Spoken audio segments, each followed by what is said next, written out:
Hi, my name is Trinity Wheeler, and for my presentation today, Trinity, my live audience is going to be my family, who's FaceTiming me. Okay, can you guys count off? 1, 2, 4, 3, 4, 5, 6,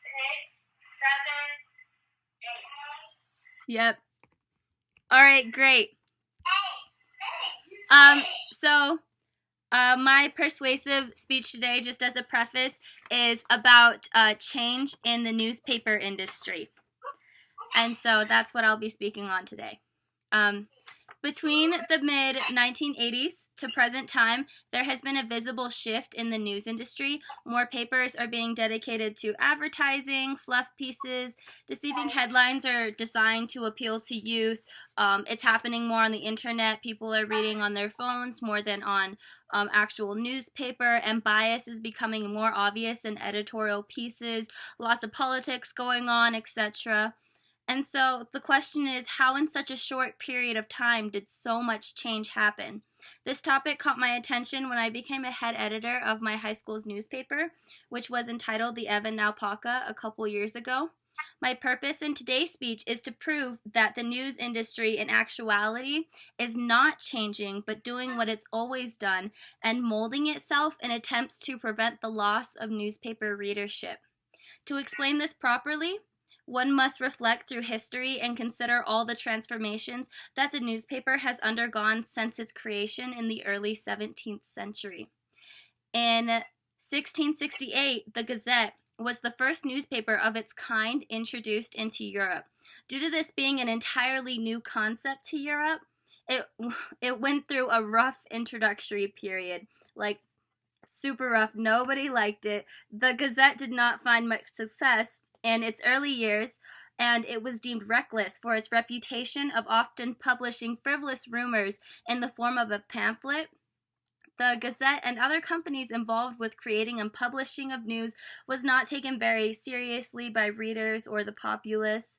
It was not until James Franklin created his third attempt, so there were multiple attempts before this, of a newspaper called the New England Courant, or the Courant for short, which is what we'll be calling it for the duration of this speech, where he and his team succeeded in publishing a distinctive newspaper.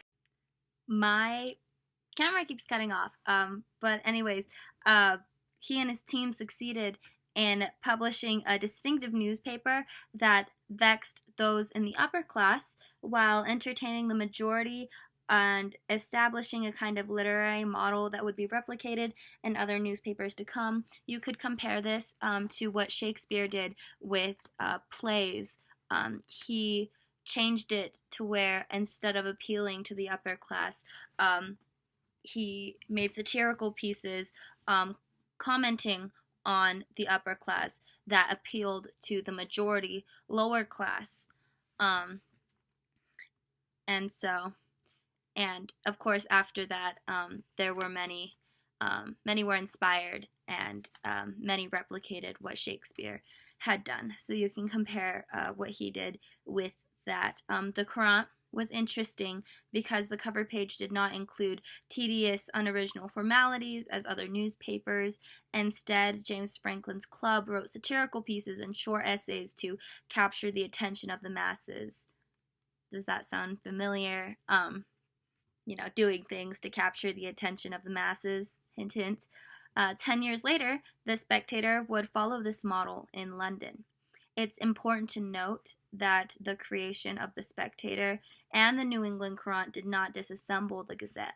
In actuality, all three of these up-and-coming major British news source superpowers became rivals, making the industry extremely competitive.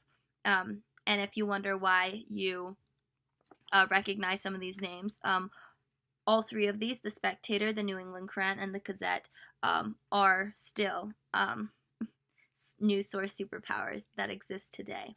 My recording stopped. I have to start it. Okay. Over? No, I don't have to start over. No, it's not my fault. I'm so sorry. It's not my fault. Okay.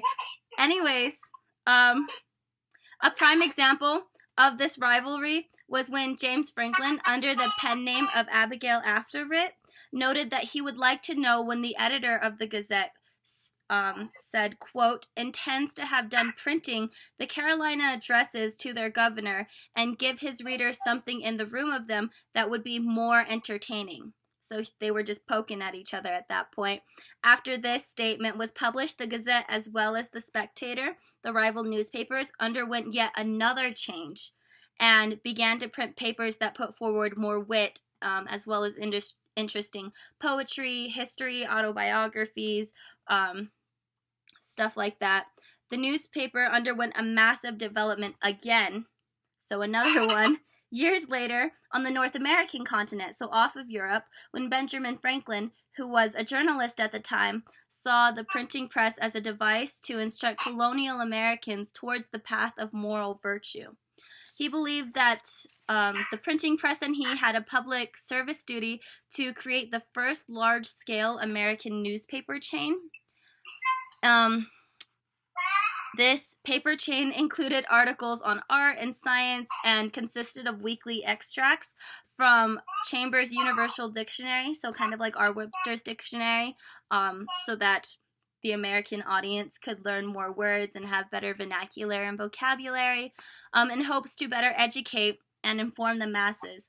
But pretty quickly, Franklin did away with this very structured kind of format, weekly format that he had going on, when he took over the Instructor, another newspaper that just so happened to run along, and he turned that newspaper into what is now known as the Pennsylvania Gazette.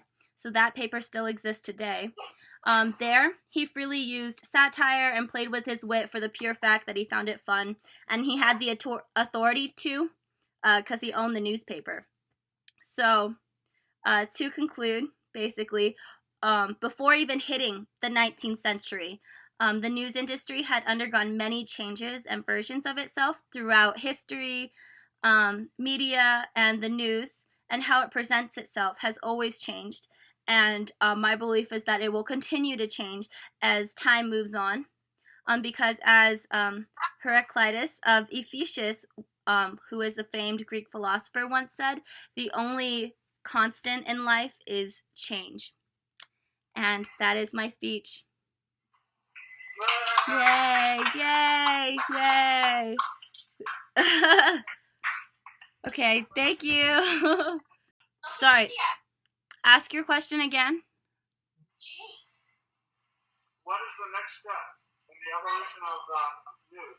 Oh, like in my opinion, what I feel the next step in the evolution of news will be?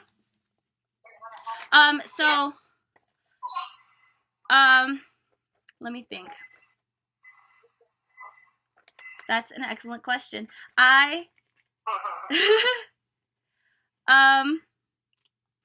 Okay, so, you know how there's like, the news channels, and stuff like that, right? So I feel that the next change in newspapers and writing is actually, it will turn into more of a form of audio and video, in a visual formatting instead of the written word, because that's more entertaining and, Well, it's already done that on TV, right? Yes, and so I think that there'll be a revival of that, because another thing about change is, like, it doesn't have to be completely new, you know what I'm saying? It's just different than what's going on now. So right now there's a lot of, there's still readership and, like, social media and stuff like that, but I think the revival of, like news in a video format will show up. Yeah. Do you think the return of actual factual-based news will return? Actual factual-based news. Or like the sensational nonsense that grabs readership?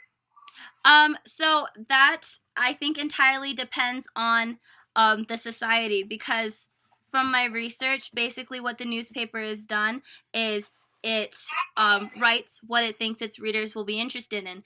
And so if we as a society do that shift in which we feel that it's important to know about these things, then the newspaper will shift along with our views.